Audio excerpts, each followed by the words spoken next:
What is up? Welcome to another edition of the NFL Fantasy Football Show presented by Subway. It's me, your man, MG Marcus Grant. Still vaccinated, still dodging variants like Neo in The Matrix. As always, we got producer Justin, producer Hytham, and a cast of dozens. The specialists are on the other side of the glass as we go for show 2 here in our brand new home at the Chris Wessling podcast studio here at NFL LA. And of course, always joined to my left here by Michael F. Florio. And it's week 4, which seems kind of fast. We've gone through this pretty quick so far. Yeah, I mean, longest season ever, so we have an extra week in there. But yeah, I mean, all of a sudden, like, it felt like we blinked and the first 3 weeks are behind us. Yeah, so we're pretty much through the first month of the season. I guess this is the kind of the quarter pole, and I know I'm going to get some horse racing fan that's going to tell me that the quarter pole means there's only a quarter of the season left. I don't care. I didn't know that. Yeah. So the quarter pole is actually when you have a quarter of the race left. So this would technically be the 3/4 pole or something. That is confusing. Yes, right. And no one says it like that, so we're going to go with the way we do it. Got plenty to talk about. We'll have our big questions for week 4. We will give you some sleeper picks. And, of course, we're going to preview every game on the slate except for the Monday night game. We'll do that on the Monday show, as we always do. But let's start with some fantasy headlines because there's quite a bit of news floating around here on this Wednesday. We will start in Tennessee, where the Titans went from having 2 really great wide receivers to really having no wide receivers. A.J. Brown could miss a week or 2 because of the hamstring injury he suffered on Sunday. That is per Ian Rappaport. Julio Jones' status is uncertain for this Sunday as the Titans get ready to take on the New York Football Jets. Last week, we saw Chester Rogers catch a touchdown. We saw Nick Westbrook-Akine catch a touchdown. For many people, that was the first time they'd ever heard of Nick Westbrook-Akine. Myself being one of them. Right, exactly. I learned that he went to Indiana University because our own friend and colleague, Rhett Lewis, also played football at IU, and he was shouting him out on Sunday. But the bigger question is, with no A.J. Brown, potentially no Julio Jones, is there anybody else on that Titans roster you have any interest in this week? Not really. I think Nick Westbrook-Akine, like you said, he's a deeper league option, I would say. Like maybe if you're in like a 14-team league or anything deeper than that. But in a 12-team league, I'm not looking to pick that guy up and let alone start him. And I think the biggest impact this has is on Ryan Tannehill. Like, Tannehill was someone that I was excited coming into the year. I was excited coming into week 4. I was like, all right, finally a get-right game against the Jets. I expect better results out of him. But now if there's no Julio, there's no A.J. Brown. Julio, I know, is up in the air a little bit. But if those guys sit, it's just going to be the Derrick Henry show, and he's going to run for 250-something yards and however many touchdowns he feels like running for. And I think besides Henry, you could kind of get away from all your Titans this week. Pretty much, yeah. The next couple of weeks for the Titans, they got the Jets, they got the Jaguars, so there are some soft spots in the schedule. So if they're going to be missing wide receivers, this is probably the time to do it. We'll talk a little bit more Ryan Tannehill, too, a little bit later on in the show. Other wide receiver news, the Ravens are activating Rashad Bateman from injured reserve. Meanwhile, the Washington football team is expected to bring back Curtis Samuel, who missed the start of the year with a groin injury. Between the two of them, which one would you much rather have on your fantasy roster? I'm going to go with Curtis Samuel. He is the one that I was more excited about coming into the season. He was a top 30 fantasy wide receiver last year. I thought he would have a large target share, too, as the second target behind Terry McLaurin. But Bateman is someone that I am also somewhat interested in as well. I think you should check your waiver wire right now to see if either of those guys are out there, because the chances are at least one of them is probably out there in a lot of leagues. I would think so. I think you may be able to find both of them in a lot of your leagues. I like Samuel more just because Washington's going to throw the football a little bit more than Baltimore is going to. And the other thing, I went back and watched that Washington game against the Bills on Sunday, and the one thing I took away was that they don't have a second wide receiver. It's Terry McLaurin. I mean, they do get Logan Thomas involved, but they need another wide receiver. Curtis Samuel's expected to be that. We know that he can, not only catch the football, he can run the football effectively too. Although I don't, between Antonio Gibson and J.D. McKissick, they don't need anybody else taking those backfield touches. I think that is where. Because I know Terry McLaurin is Terry McLaurin. He is going to be the unquestioned number 1 in my opinion. But now how do the targets shape up between those two running backs and Logan Thomas with Curtis Samuel now in the mix? That's something that I will monitor. And then in Baltimore, This is a bad time for Marquise Brown to see that Bateman's coming back after he had maybe his worst game of his career last week. He had some awful drops, just horrific drops in that game against the Lions. And somehow they still pulled it out. Thank you, Justin. Just the longest field goal ever to save them. An NFL record field goal at the buzzer to win it. All right, let's get to this. So the news popped.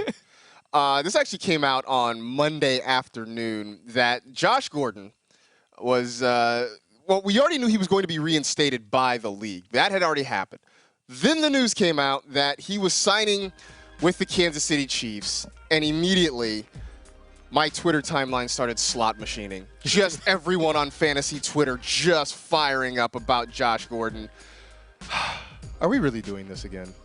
Man, if he had signed with any of the other 31 teams, I'd be saying no. But the Chiefs have been searching for a wide receiver 2 behind Tyreek Hill for a while now. Like, we know Travis Kelce and Tyreek Hill are the unquestioned top 2 targets there. But we've seen Mecole Hardman get involved, Byron Pringle a little bit, Demarcus Robinson. It's just been like a rotation there. I mean, I'm not saying Josh Gordon is going to be the Josh Gordon of old, but could he come in and supplant those other guys and be the number 2 wide receiver now in Kansas City? I think that's possible, and that is a fantasy relevant spot. So, yeah, unfortunately, I'm not spending, a high priority in the waiver wire or a lot of fab or anything like that to get him. But if he's out there and I could just throw, take a little bench flyer on him, I think that's something I'm okay doing. 2013 was a long time ago. Long time ago. And we have been chasing that dragon ever since then. I tweeted that the last time Josh Gordon was a thing, Idris Elba was fighting kaiju in the Pacific Ocean, in giant robots. It's been a while. By the way, Pacific Rim is a documentary on our future, and our global production of Jaegers is scarily behind schedule. Look, it just... I understand. Everybody sees the talent, and they see what happened, and they really want that to happen again. I guess if you were in a deep league or you're just really trying to buy a lottery ticket, then I guess Josh Gordon that's all he is the pick for you. But I think for most of us, I really do wish him well. I hope that as a person, as an NFL player, that everything works out for him. I just don't want him on my fantasy. You're not on him for a 9th straight year? I can't do it anymore. I can't do it anymore. Last bit of news, James White suffered a hip injury last week. He is out indefinitely. Obviously Damian Harris is a guy that we all like. But beyond that, who else is up in this New England backfield? I think it could be either Brandon Bolden or J.J. Taylor. I think White had a very specialist role. He was the pass catcher there. Does that mean now they're going to throw more passes to Damian Harris? That would be huge for his fantasy value. But my inclination is that one of those other 2 running backs will now play the James White role as the pass blocker and pass catcher in that backfield. I know Adam Rank has been big on J.J. Taylor, sort of saying he could be kind of a Rex Burkhead type. I'm going by what we saw last week, and that was Brandon Bolden came in, and he got a lot of those snaps. Look, it's Bill Belichick. I think we're taking a wait-and-see attitude. I think the other part of it that makes it easy to be hands-off this week is they got the Bucs. And I don't care who. I don't want Damian Harris. I don't want anybody against this Bucs defense. So I think this gives us a chance to sort of look and see what they're going to do and try to make a decision from there.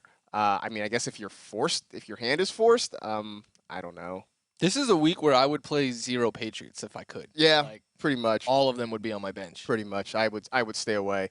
And now the Bucs have signed Richard Sherman too, so they trying to get some help. Tom Brady is the best recruiter he really in the is. NFL. He really is. Tom, do you mind recruiting for USC? Because we can use some talent over at the Coliseum. All right. Let's take a break. We'll come back. We'll ask some of our big questions for Week 4, and we will start to dive into the Week 4 slate of games. Stay tuned for that on the NFL Fantasy Football Show presented by Subway.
time for Don't Mess This Up, presented by Snickers. We will start with our 3 big questions for Week 4, and maybe the biggest is in Chicago, where it was not a good day for Justin Fields, for the Bears offense in general.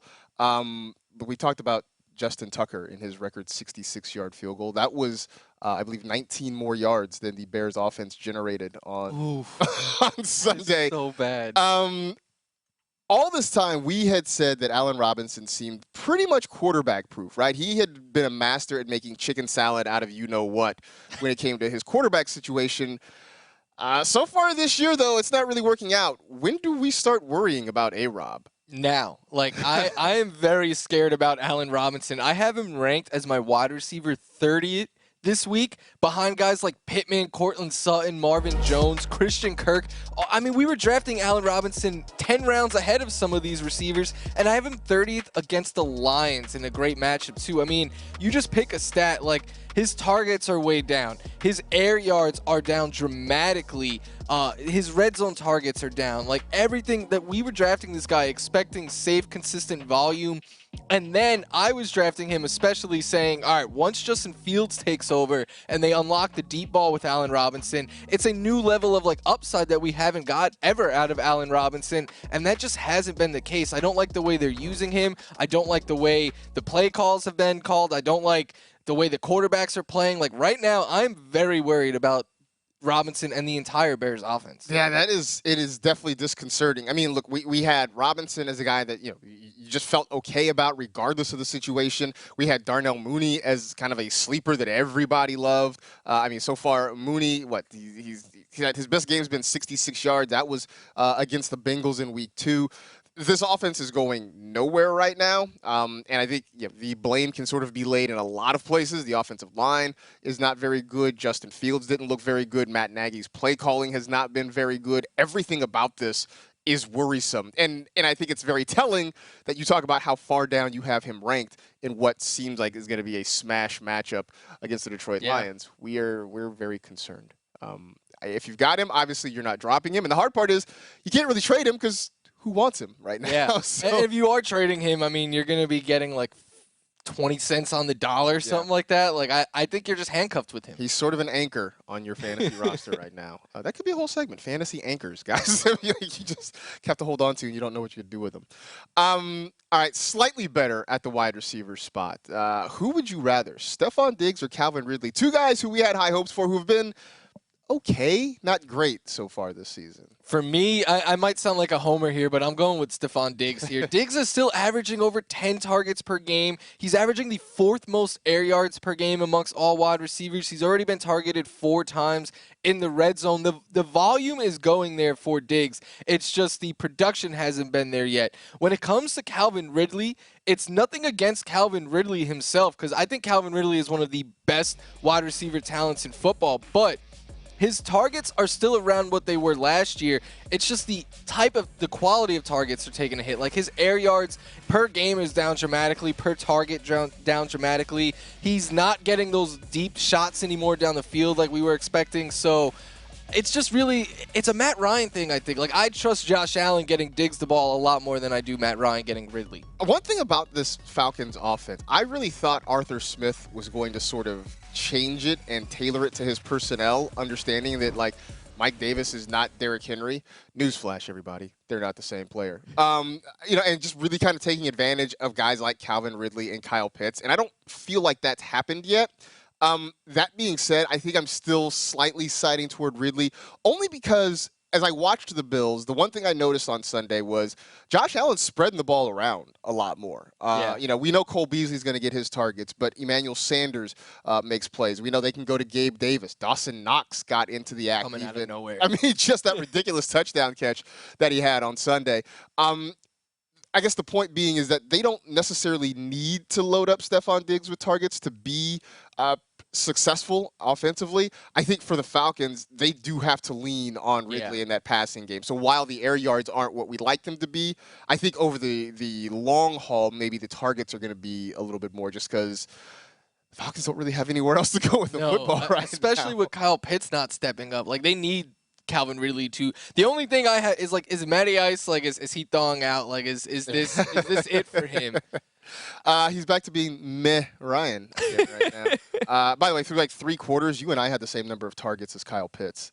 Ooh, yeah, that's rough. That's not good at all. All right, so it is Wednesday, which means hopefully you have all made your waiver claims, and hopefully you got some goodies under your fantasy Christmas tree this Wednesday morning. Of the guys, and by the way, if you haven't already, you should check out Mike Florio's waiver wire column, NFL.com/waiver wire. So of those guys that are consensus waiver wire ads this week, how many of them would you think about starting? There's a good amount because I use the NFL.com percentages, so anyone that's rostered in less than half of leagues. I know I get tweets all the time like, this guy's added in my league already. Sorry. I would start Chuba Hubbard for sure. I love what he could do in this offense. We saw Mike Davis last year finish as an RB1 because they have so many designed pass plays for the running backs that they're not going to change that. Madison, if Cook is out, we saw what he did last week. Naheem Hines, please pick this guy up so I could stop putting him in the waiver wire article. I know you love Cordell Patterson. I think he is someone you could trust. Cole Beasley has 13 targets in 2 games already this year. And then Henry Ruggs is someone I'm excited about, getting more and more opportunity, a lot of deep shots there. So all of those are options I think you could pick up and start this week. Yeah, I think I like all those names. I would add Peyton Barber. That is if Josh Jacobs doesn't come back this week, because the Chargers have given up a lot of yards on the ground, so it could be another good opportunity for Peyton Barber. Another name I would throw in there, and maybe kind of a deeper sleeper, is Pat Freiermuth. I like that. The Steelers tight end, because he's getting some looks from Ben Roethlisberger. But there are plenty of guys out there, and here we are. It's week 4, and it's a reminder of how injuries can impact your fantasy roster that we're already talking about. Christian McCaffrey missing time, Dalvin Cook possibly missing time, Josh Jacobs. These were guys that were drafted as top 15, even top 10 running backs in a lot of cases. It took 2 weeks for us to have Peyton Barber back in our lives. Right? I didn't think that. Which, by the way, Kenyon Drake, he can go back to the weight. Drop him. Yeah. If he's not getting the RB1 numbers when Jacobs is out, when can you ever start? It's never going to happen. Not going to happen. All right, let's start looking at the games, though, for Week 4. We'll start with the Thursday Night Football game, Jaguars at Bengals. Of course, you can see that on NFL Network. 8:20 p.m. Eastern Time kickoff from Cincinnati. And if you're looking at that game, who is on your radar that people need to pay attention to? I think Marvin Jones is the one Jaguar player that you could start each week with confidence. It was great getting James Robinson back in our lives last week, and I think he's in play on Thursday as well. But I'm more confident in Marvin Jones. This guy has seen 9, 11, and 8 targets, so he's consistently getting he's leading them in targets basically each week. And he's given you close to 19, close to 18, and then over 12 fantasy points in his 3 games this year. And in the one where he had 12, he did that without scoring a touchdown too. So I think he is as safe as play as you could get in this offense, and in a pretty good matchup against the Bengals. Yeah, he's the one guy that has consistently produced. DJ Chark has been sort of in and out. Laviska Shenault has been pretty much nothing. Worrisome. Yeah, I was a huge fan, and nothing has happened, and I'm pretty much ready to move on from Laviska Shenault. But Marvin Jones has a consistent, and plus they're going to be throwing the ball a lot this year, so he's going to see a lot of targets. Next game up should be a really good one: the Cardinals and the Rams from SoFi Stadium, and I'm going to say that. All right, I'm starting to come around. AJ Green is a sleeper now. I'm not necessarily locked in on starting him, but he's at least getting consideration. He's had exactly 6 targets in every single game so far this year. I think the frustrating part is going to be, I feel like there are going to be games where it's AJ Green, then there's going to be Rondale Moore games. I think they're the two that are really sort of competing. We know Nuke is the #1 target when he's healthy. We know Christian Kirk seems to be locked in as that #2 target in this offense. And so the rest of it's going to be a battle between Moore and Green.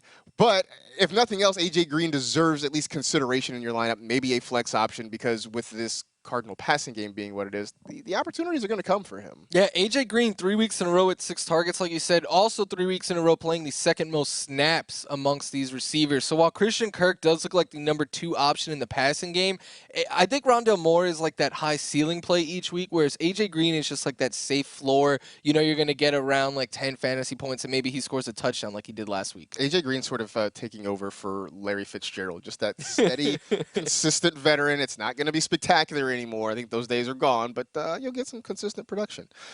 Chiefs at the Eagles. Now, don't know if Josh Gordon's going to be on the field, but Devontae Smith is going to be on the field. And how are we feeling about him? I am worried about Devontae Smith. I mean, a big week one, and he is someone that I was drafting a lot in my leagues. I thought he was going to be the best rookie fantasy wide receiver this year. Jamar Chase is making sure that Devontae Smith is not. The volume has been there. Like, 8 targets, 7 targets, 6 targets. Don't love that the targets have gone down each week, but still, he is a consistent part of the offense. But the last 2 weeks combined, he doesn't even have 10 fantasy points. So to me, that is very concerning. He has less than 30 yards in each of them. I think we're at the point with Devontae Smith where, no, you don't drop him yet. But yes, you could sit him if you are debating between him and some other options. Like, you do not need to start Devontae Smith every week right now. I think a lot of it, too, is that the passing game has been sort of inconsistent. I mean, yeah. Jalen Hurts ends up putting up 320-some-odd yards against the Cowboys, but so many of those came when the game was already decided. It was just out of hand. And a garbage time point. Is the one Eagle that no matter how the game goes, he's going to get you 20 fantasy points. The rest of them, who knows how. Right. It has been pretty much locked in with Jalen Hurts. Everybody else has been kind of a horror show so far. Panthers at the Cowboys, which is kind of an intriguing game, right? The Cowboys looked really good on Monday night. The Panthers are undefeated so far to start the season. I'm going to tell you, you can start Sam Darnold. And that's what the Cowboys defense actually being better. I tweeted on Monday night that maybe we should stop picking on the Cowboys defense because they look pretty good. But I still believe in Sam Darnold. Joe Brady's got him doing some really good things. They've got him getting the ball out quickly. Look, I would like for them to maybe get Robbie Anderson involved more, but that's a whole other story. But Sam Darnold's looking really good. Now, I'm not telling you that, you're going to start him over, like a Mahomes or a Justin Herbert or even a Dak Prescott. But certainly if you're in a super flex, you're in a 2 QB league, or if you're just in a deep league and you're streaming quarterbacks, Sam Darnold's not a bad option right now. Yeah, I agree. Over 300 yards in 2 straight. And what I really love, Marcus, is he has 4 carries from 6 yards or closer this year. And only Christian McCaffrey had more than him so far on that team. Like, if that is a new part of his game running in the red zone, then that only adds to his fantasy ceiling and floor each week. I know that Jets fans, look, they've got a new era. I know they're hoping Zach Wilson can improve and get better, but I'm sure part of them is like, we could have done that. That could have been us. I mean, you got rid of Adam Gase, and then you got rid of the player that Adam Gase was holding back, and now you got to watch him thrive with someone else. It's tough being a Jets fan. Right now, Sam Darnold totally winning the breakup with the Jets. Time for another break. We'll come back. We will continue on with our game previews. Still plenty to talk about. Browns and Vikings. That one should be interesting. Stay tuned for that on the NFL Fantasy Football Show.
Next up on our slate of Week 4 games, we got the Browns at the Vikings, and Minnesota with a big win against Seattle last week. The Browns just demolishing the Bears. I think this one's going to be interesting. Who is on your mind when you think about this game?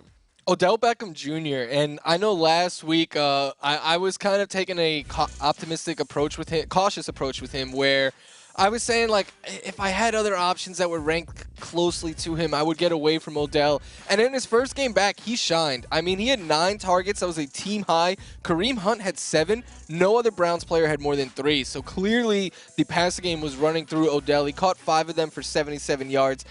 And, I mean, he couldn't get a better matchup coming back against Minnesota. Teams have been throwing all over them. Minnesota's been competitive in a lot of these games. Like, they beat Seattle, like you said. They came down to the wire against the Cardinals, which means that the Browns are probably going to have to keep throwing in this game if it's close. I think Odell is just back to being a guy now that you start and you don't really think about it. I think it's interesting because the Browns have a pretty concentrated passing game. Because in these first few weeks, I have sort of kept an eye on, like, an Anthony Schwartz or a Donovan Peoples-Jones, and neither of those guys are really consistently getting targets from Baker Mayfield. I mean, it was Jarvis Landry when he's healthy. Now it's Odell, it's Kareem Hunt.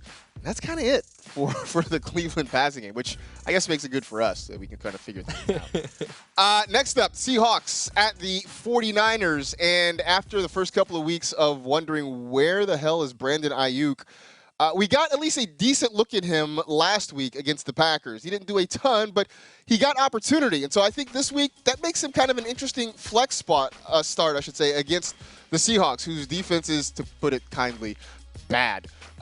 They just had guys wide open last week against Minnesota. Justin Jefferson was giving that secondary fits.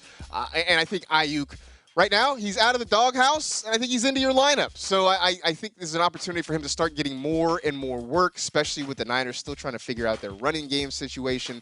But it's just nice to know that the guy that we really were invested in is actually starting to get work again. Yeah, it was awesome to see him. He scored the touchdown. The thing I don't get, and I was going to ask you, like, to start the year was, Trent Sherfield, he's earned this playing time. He played 2 snaps the other day, and Mohamed Sanu had 6 targets. Like, I don't get what's going on in San Francisco at all. I think what you need to know is that Kyle Shanahan doesn't care about your fantasy team. At all. At all. And I think everything he says now you can take with a grain of salt. I mean, this goes back to draft season, right, when he just let us all think he was going to take Mac Jones at 3, and they took Trey Lance instead. Steelers at the Packers. I watched that Steelers game. I don't do that to your eyes. I don't want to ever do that again. I don't want to do that again. It's over for Big Ben, right? Like he's officially washed now, right? Yeah, I tweeted on Sunday that, like, Pittsburgh should have moved on after last season, but they decided to go with, like, the nostalgia route, and they're paying for it now. I mean, Big Ben completed 38 passes, threw 58 times, had 318 yards, 1 touchdown, and 2 interceptions. Najee Harris had 19 targets. You spoke about it on Monday, Marcus. There was a 4th and 10 play with the game on the line, and Big Ben threw a screen pass behind the line of scrimmage. Like, he is just not what he used to be. The air yards for everyone is down dramatically. So I'm worried not only about Big Ben, but I'm worried about this passing game, because even last year early on, it was like we could start Deontay and Juju and maybe get a good day out of Claypool. Now for me, it feels like we could start Najee and whoever the top wide receiver is. Like, if Deontay's back, I think you could start him. If not, I think you could start Claypool. But besides that, I want no part of Juju Smith-Schuster on any of my fantasy rosters right now. No, we talked about how last year it's like they turned Juju into kind of a tight end. They've turned Chase Claypool into a tight end. I mean, Pat Freiermuth is actually a tight end, but it's like that's all it is right now. Just short throws offense. I feel like Ben has maybe 4 deep throws in him every game, and maybe one of them is going to be good. I feel bad for Juju because they made him even more of a tight end this year, and he could be playing. He could be the Josh Gordon. He could be in Kansas City. You could be catching Juju. I love you, man, but you could be catching Patrick Mahomes right now. That was a mistake. That was a mistake, bro. If you want more talk about starts and sits, you should check out the Stardom Situm show, because it's in the name. Plenty of analysis. Michael F. Florio's there. Kimmy Checks. Adam Rank is there. It's a pretty good time, huh? Yeah, it's a good time. Rank tells you who he starts and then who he works so hard saying it's a start and a sit, and then I come in and I just kind of poke holes in his analysis, and that's the show. I'm sure he takes it well, too. Oh, yeah. I'm sure it's great.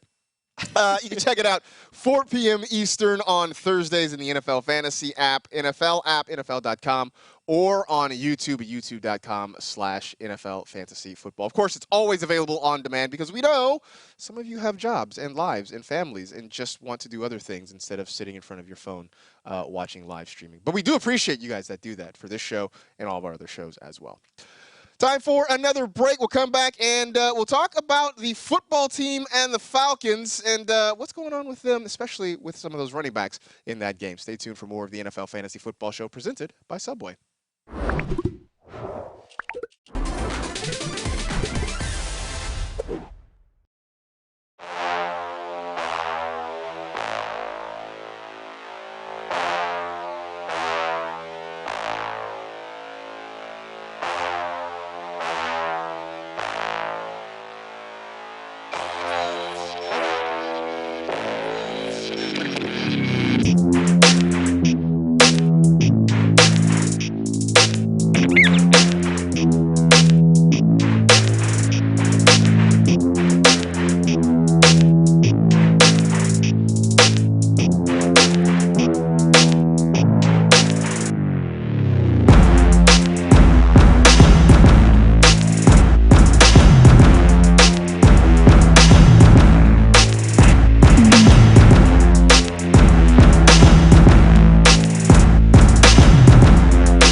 It's time for Best of the Pack, presented by Panini Trading Cards, as we continue our look at the Week 4 games. Start with the Washington football team taking on the Atlanta Falcons. And we got a nice game last week from Antonio Gibson, although most of it came on one play, a 73-yard catch and run for a touchdown. Still a lot of there's Antonio Gibson right there. Still a lot of J.D. McKissick in that offense, but this is a great matchup for Antonio Gibson. Is this going to be his first true smash game of the season? I think so, because I think this is a game where Washington could be playing with a lead, and they really haven't had many games like that this year, which is why, like, we've seen more J.D. McKissick than we wanted. I tweeted after that 73-yard catch, like, hey, good things can happen when you throw Antonio Gibson the ball, hoping that it leads to more targets for him moving forward. But even if not, I mean, if this is a game where they're playing with a lead, Marcus, you're not going to see J.D. McKissick running the ball a whole lot, at least in my opinion. So I think the second half could be a lot of Antonio Gibson. And it's funny, we're talking about him not having a good game yet, and you see there, he's had over 100 yards in 2 of his 3 games. I know. It just feels like it hasn't really happened. I know it's one of those weird things. And the other part of it is J.D. McKissick only had 5 touches on Sunday. It just felt like more. Maybe because every time it's the whole thing, like when the football team gives the ball to not Antonio Gibson, I wonder why they didn't give it to Antonio Gibson. So he could have 30 touches. The 31st goes. I'm like, hey, what are you doing? You know. So there you go. Next up, we have got the Houston Texans taking on your Buffalo Bills. But that leads us to Brandon Cooks. Now, I know every time we talk about Brandon Cooks on NFL Fantasy Live, Adam Rank gets all bent out of shape, and he's like, I said he was good. Like, nobody said Brandon Cooks wasn't good. But also, nobody expected that he was going to be the wide receiver 6 after 3 weeks of the season. He has been just Excellent. He's had 20 points back-to-back weeks. Does he go over 20 points for the third straight week? Yeah, I think so. I mean, this guy, Marcus, leads the NFL with a 38% target share. Every week, it's like every player on Houston gets 2 targets except for Cooks. He gets double digits. We can lock it in. And I want to give credit where it's due. I know Rank was talking him up, but we play in a lot of leagues together, Marcus, and I feel like Brandon Cooks is on your roster in all of them. So kudos to you. Kudos to Rank. I thought Cooks would have been a volume guy, but I didn't have a whole lot of faith in that Texans offense, and I'm kind of kicking myself wishing that I drafted him now. I mean, I'm really struggling to figure out who the wide receiver 2 is on this team. I mean, I guess Anthony. I don't think it exists. I mean, Nico Collins was someone we were excited for coming in, and Danny Amendola plays for the team. I mean, there's no one else to throw the football to. I think Brandon Cooks has 32 targets. The next closest player is Jordan Akins with 9. Like, when they are throwing the football, you know where it is going. And somehow he still keeps getting open, still keeps making plays. If I'm a defensive coordinator, I just put like 6 guys on Brandon Cooks and tackle him at the line of scrimmage. And then like make the Texans beat me somewhere else. We'll keep going on our game previews. We got the Baltimore Ravens at the Denver Broncos. And I feel like this is a week you can get in on Noah Fant. Not that you couldn't before. He's very quietly having a very nice start to his season. Teddy Bridgewater is finding him a lot. In fact, Bridgewater, I know Broncos fans weren't excited when he was named the starter, but he's looked very good through the first few weeks. He's spreading the football around. He's getting all his receivers involved. And Noah Fant has been a pretty good start to the season as well. He's the tight end 11 as we sit here right now. And the Ravens, surprisingly, have not been very good against the tight end position. So I think this is an opportunity for Noah Fant to kind of keep rolling along the way he has. Yeah, and the volume, like you said, is I mean, at the tight end position, volume is really all you can ask for, and Noah Fant has it. So I agree with you. I think he's a top 10 tight end that you start each week. Titans at the Jets, and we mentioned at the start of the show that the Titans could be down a pair of wide receivers. A.J. Brown expected to be out. Julio Jones is uncertain for this week. And you sort of mentioned what that means for Ryan Tannehill, but you are very worried right now, huh? Yeah, I went from having Ryan Tannehill as a streamable option that you could start this week to I don't really want to use him now. I have him as my QB 16 right now behind Kirk Cousins, Derek Carr, Sam Darnold, and Joe Burrow, but I'm considering putting him behind like Daniel Jones and Taylor Heineke as well, just to kind of give you a little glimpse into the rankings. Ryan Tannehill has one game this year with more than 212 passing yards. He's running a little bit still, which we like to see, but below 15 fantasy points in 2 games. His high is 21, which isn't great out of your quarterback for his high through 3 games, especially someone like Tannehill, who had been averaging over 21 fantasy points since becoming the starter here. With A.J. Brown out, with Julio Jones banged up, I think this is just going to be a game against the Jets where they just run Derrick Henry the whole day, rely on their defense. They got to score 7 points to beat the Jets. I think they can do that. I kept saying during fantasy draft season, like, why does it feel like Ryan Tannehill is being undervalued? And maybe people knew something. Maybe people knew something that I didn't, because so far he's been just It's unfair that he gets all these weapons and then like 4 weeks into the season, they're all gone. They're gone now. It's like, hey, hope you enjoyed that time. That's over, at least for the time being. Colts and Dolphins, which earlier in the season looked like it might have been sort of intriguing. Right now, not so much. The Colts still looking for their first win. The Dolphins dealing with a lot of injuries.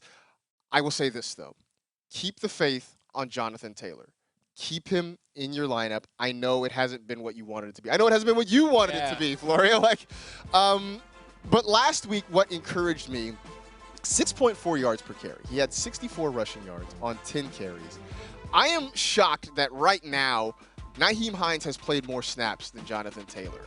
And I just don't think that's sustainable, especially with the Colts being at 0-3 and kind of doing it a certain way and having it not work. At some point, they've got to go back to feeding Jonathan Taylor the football.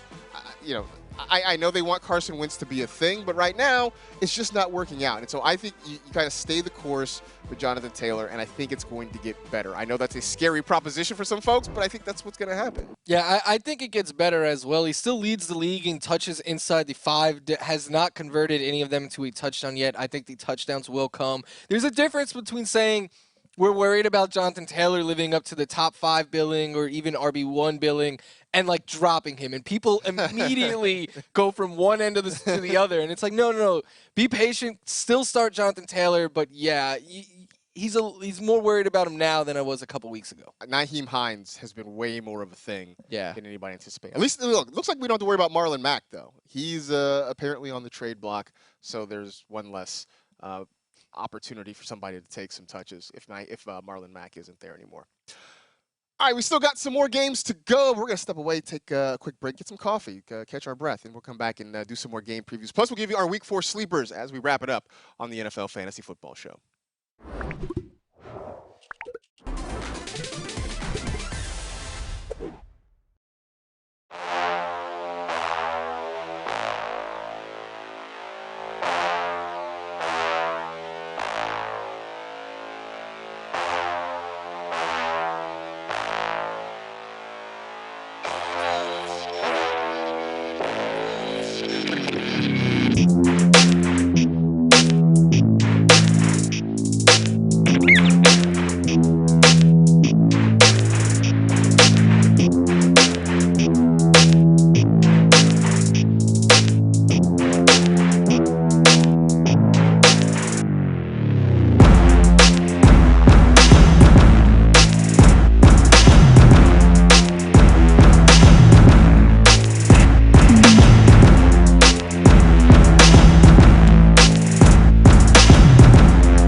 Still 3 more games left on our slate for this show. It will start with the Giants at the Saints.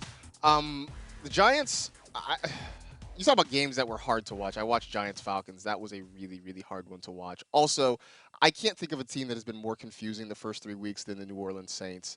Yeah. They blow out the Packers. They get locked down by the Panthers, and they handle the Patriots. I don't know what to make of them. I don't really know what to make of this game. Please help me out here. I think one player you could stick with, at least on the Giants side of the ball, is Saquon Barkley. And I know that might sound kind of obvious, but prior to last week, people were really concerned about Saquon Barkley and what to do with them. And now he gets a tough matchup against the Saints, who are one of the best run defenses in football.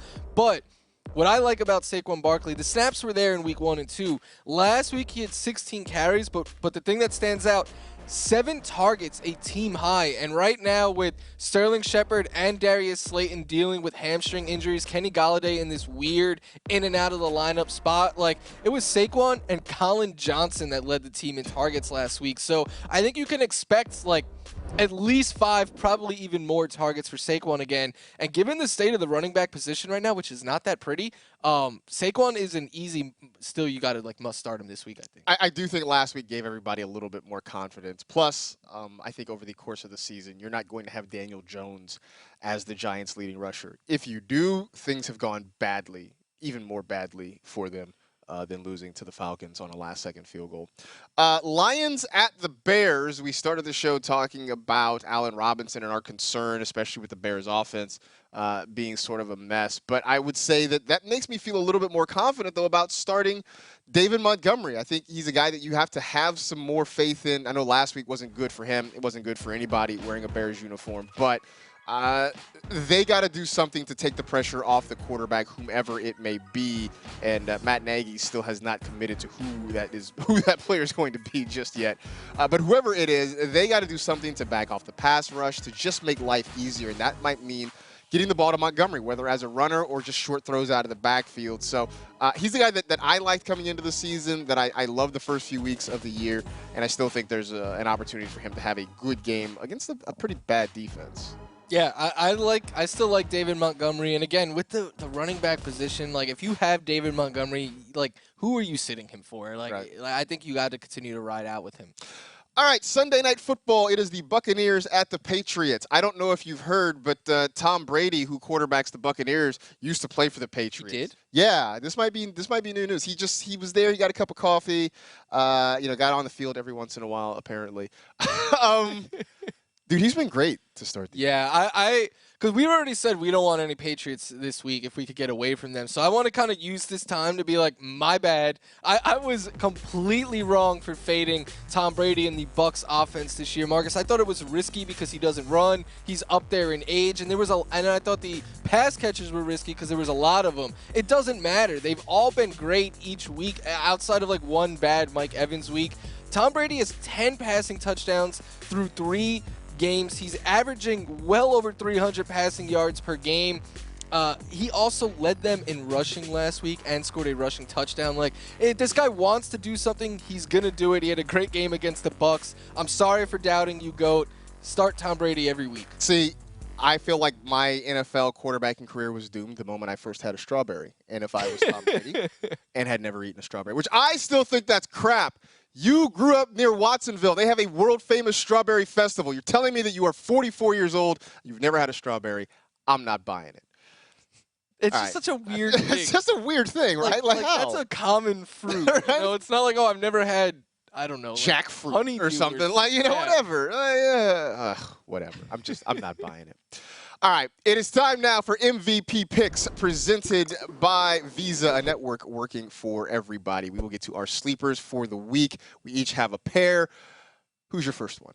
For me, it's Zach Moss. Yep. Zach Moss is a player that was on the waiver wire in a lot of leagues just a few days ago, and we thought Devin Singletary was finally the starter. We were making jokes, Marcus, does he no longer need 3 forms of ID to find the end zone?